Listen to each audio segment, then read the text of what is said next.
The Lion King أو الأسد الملك.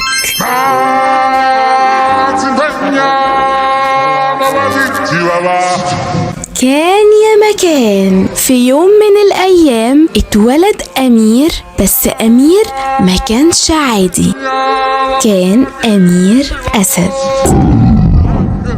في اليوم ده الحيوانات كلهم اتجمعوا عند صخرة العزة، وفجأة الحيوانات كلهم سمعوا صوت عالي جاي من فوق من عند صخرة العزة، وفي حد بيعلي صوته وبيقول أهو الأمير الصغير أهو.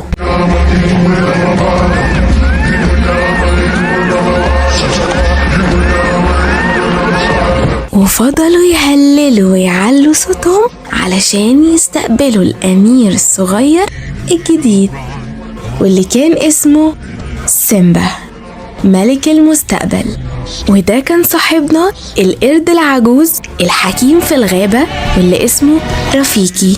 وفي مشهد جميل فجأة السحاب اتحرك ونزلت أشعة الشمس فوق ملك المستقبل، وبالراحة واحدة واحدة رفيقي نزل سيمبا ورجعه تاني لمامته وباباه اللي هما الملك مفاسا والملكة سرابي. سيمبا بقى كان عنده عم، وعمه ده كان اسمه سكار، بس للأسف سكار ما كانش بيحب سيمبا أبدا وكان عايز ياخد منه الحكم، وعلشان كده كان متضايق يوم ولادة سيمبا وما حضرش حفلة استقبال سيمبا مع الحيوانات. وبمرور الوقت سيمبا الصغير بدأ يكبر، وكل يوم بابا اللي هو الملك مفاسا بيعلمه دروس علشان يبقى ملك حكيم. وفي يوم من الأيام الملك مفاسا أخد ابنه سيمبا علشان يوريه المملكة بتاعتهم، وبعدين قال لسيمبا أنا عايز أنصحك نصيحة أبوية. سيمبا عايز أقول لك حاجة قالها لي مرة أبويا، افتكر دايما إن الملك الناجح والحكيم لازم يحترم كل المخلوقات اللي حواليه، عشان احنا كلنا بنعيش مع بعض في دورة الحياة، كلنا بنكمل بعض. بعد ما سيمبا خلص يومه مع بابا راح يقابل عمو سكار شوية ويقعد معاه. عمو سكار مش انا هبقى ملك على ارض العزة؟ يا فرحتي، هو انا لما ابقى ملك انت هتبقى ايه؟ هبقى طيشة. بابا وراني المملكة اللي هحكمها دي كلها. ها، باباك وراك المملكة كلها؟ كل حاجة، حتى الضلمة اللي برا الحدود الشمالية؟ قال لا، وقال لي إياك تروح هناك. طبعا عنده حق، مكان زي ده ما يروحوش غير الأسود الشجعان. ما أنا شجاع، في إيه هناك؟ أعذرني، ما أقدرش أقولك. ليه لأ؟ سيمبا أنا كده بحافظ على ابن أخويا. صح، ده أنا ابن أخوك الوحيد، وده سبب كافي علشان أخاف عليك. مقبرة الأفيال مش مكان. مقبرة إيه؟ ياه! خرج سيمبا من عند عمو سكار جري على أقرب صاحبة ليه واللي كان اسمها نالا، وحكى لها على كل اللي حصل عند عمو سكار، رغم ان سيمبا عارف ان اللي هيعمله ده غلط، بس قرر ان هو يروح يزور مقبرة الأفيال. بس اللي سيمبا ما كانش يعرفه ان عمو سكار أمر 3 ضباع ان هما يروحوا برضو مقبرة الأفيال. سكار كان عايزهم يقتلوا سيمبا ونالا، ودي كانت خطته الشريرة علشان يستولى على مملكة مفاسا. سيمبا أخد نالا وراحوا المكان الممنوع، وأخيرا وصلوا، وأول ما وصلوا لقوا قدامهم مجموعة كبيرة من الهياكل العظمية لأفيال ميتة. وهنا سيمبا عرف إن هم وصلوا. ومخبيش عليكم، نالا كان باين عليها الخوف وسألته هو احنا فين يا سيمبا؟ سيمبا قال لها مقبرة الأفيال. وكان لسه سيمبا بيحاول يدور في المكان ويتفسح كده ويدخل جوه الجماجم. بعد كده زيزو قال لهم بلهجة كلها رعب يا جماعة احنا لازم نمشي، كلنا في خطر حقيقي. زيزو ده هو المستشار الشخصي بتاع مفاسا أبو سيمبا، بس للأسف الأوان كان فات ووقعوا في فخ الضباع، والضباع حوطتهم من كل مكان ولعبهم كان بيسيل عليهم عشان عايزين ياكلوهم. وهنا سيمبا حاول يحمي صحابه، فحاول ياخد نفس عميق ويحاول يزقر زي الأسود الكبيرة، وكل ما يجي يزمجر يا حلاوتك مرة كمان. وأخيرا سيمبا أخد نفس عميق وكان لسه بدأ يزمجر، الضباع اترعبوا وفجأة لقوا مفاسة قدامهم، وفضلوا يجروا ويصرخوا علشان هم بيترعبوا من مفاسة أمر زازو إن هو يروح نالا البيت. سيمبا أنا خاب أملي فيها، عارف كان ممكن تروح فيها، انت تعمدت تعصى امري، والأدهى انك عرضت نالا للخطر. انا كان قصدي ابقى شجاع زيك. انا ببقى شجاع لما تحكمني الظروف. سيمبا الشجاعة مش انك تدور على المشاكل، بس انت ما بتخافش من حاجة. النهاردة خفت. صحيح؟ ايوه، لما حسيت اني ممكن افيدك. يظهر الملوك كمان بيخافوا ها؟ في الليلة دي القمر كان منور والنجوم في السماء كانت زي اللؤلؤ.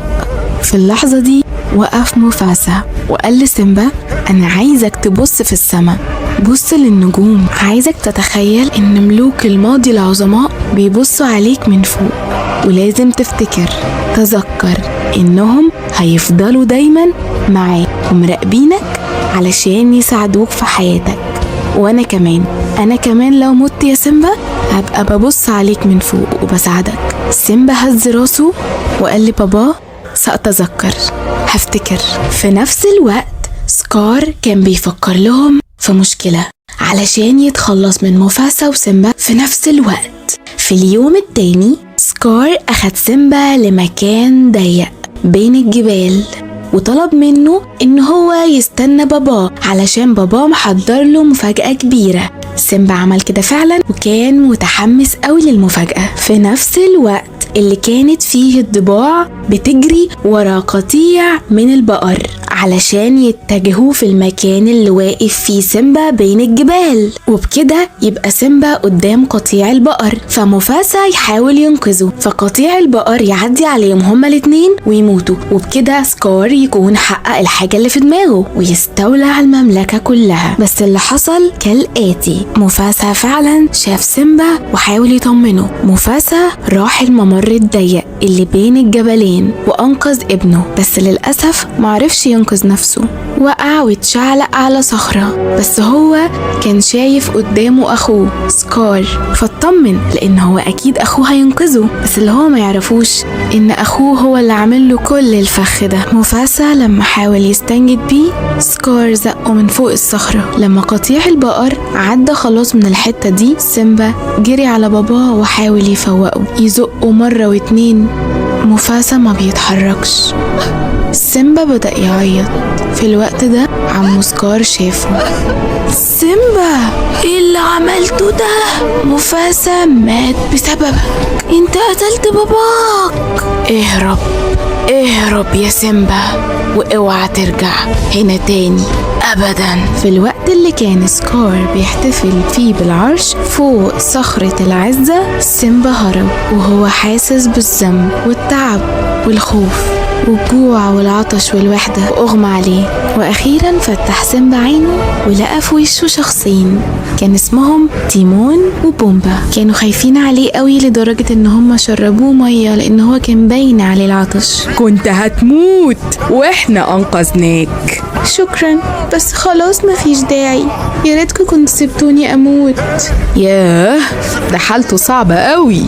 ارمي الماضي ورا ظهرك يا ابني، حكونا مطاطا يعني ضربها طبنجة. فكر سيمبا شوية لانه كان متردد، بعد كده وافق ان هو يبقى مع اصحابه الجداد في الغابة. بعد سنين كتير القرد صاحبنا رفيقي بص على صورة مرسومة على الحيطة لأسد صغير وابتسم كده وقال جه الوقت. في اليوم اللي بعده بالظبط سيمبا أنقذ بومبا من أسد بنت كانت جعانة، بس اللي ما كانش متوقع سيمبا إن الأسدة البنت دي طلعت نالا. سيمبا فرح جدا هو ونالا لأن هما كانوا مفكرين مش هيشوفوا بعض تاني، ونالا كانت مفكرة مات أصلا. نالا حكت لسيمبا كل حاجة عملها سكار في أرض العزة وقد إيه هي اتدمرت وبقت خراب، واتحايلت عليه ان هو يرجع معاها، ان هو طالما عايش فهو احق بالعرش ده من سكار. سيمبا رد عليها وهو زعلان، قال لها انا ما اقدرش ارجع، انا ما استحقش العرش ده، انا ما استحقش ابقى ملك. لان سيمبا كان بيفكر ومصدق ان هو قتل باباه، بس ده مش حقيقي. وهي ردت عليه ان هو يستحق، ومفيش حد غيره يستحق العرش ده. سيمبا اخد نالا عشان يوريها الاماكن الجديده اللي بيحب يروحها في الغابه اللي هو ساكن فيها. سيمبا انا فاهمه انت ليه بتحبها، هي فعلا جميله، بس ده مش بيتك يا سيمبا، انت هربان من مستقبلك في ارض العزه، انت الملك. نالا قالت الكلمتين دول ومشيت وسابته. في الليله دي سيمبا معرفش ينام من التفكير، كان بيفكر في كل كلمه قالتها له نالا. وفجاه سمع دوشه كده حواليه، فبص لفوق فلقى القرد رفيقي وقال له تعالى معايا، انا عارف باباك فين. سيمبا فضل يجري وراه وهو مش مصدق، معقوله بابايا ممكن يكون عايش؟ اخده عند بحيره صافيه وخلاه يبص فيها. سيمبا بص فيها زي المرايه، ده مش بابا، بص كويس، ابوك عايش جواك. فجأة سيمبا سمع صوت باباه وهو بيقول له سيمبا انت لازم تاخد دورك في دورة الحياة، انت ابني، انت الملك، تذكر. بعدين اختفت صورة مفاسا اللي كانت في المية، واختفى رفيقي. تاني يوم سيمبا قرر انه هيرجع ارضه وهياخد عرشه. رجع سيمبا ارض العزة، وسكار لما شافه اتخض لان هو فكره مفاسا، ولما عرف ان هو سيمبا قرب منه علشان يقتله زي ما عمل مع مفاسا قبل كده. وكانت خناقة جامدة جدا، بس اللي كسب فيها كان سيمبا. المرة دي هو اللي زق سكار من فوق الصخرة واخد بطار باباه. في الوقت ده سكار استنجد بالضباع عشان تنقذه، بس نالا واصحابها زقوهم ووقعوهم علشان نصر يتحقق لسيمبا. وبكده عندنا ملك جديد وهو سيمبا. تيمون وبومبا ومامته وكل اللي حواليه كانوا مبسوطين بيه وفخورين بيه. وفي يوم من الأيام اتجمعت الطيور والحيوانات تاني عند صخرة العزة، وفي اليوم ده القرد رفيقي كان محضر لنا مفاجأة غير متوقعة. الأميرة الجديدة بنت سيمبا ونالا نورت أرض العزة، وعملوا نفس الطقوس اللي عملوها قبل كده مع سيمبا. في اللحظة دي سيمبا بص للسما وافتكر باباه، وكلم القمر وكلم السما وقال له سأتذكر. وهللت الحيوانات، وتوتة توتة خلصت الحدوتة. اكتبوا لنا رأيكم في الكومنتات، ما تنسوش تعملوا لايك وتشتركوا في القناة. سلام.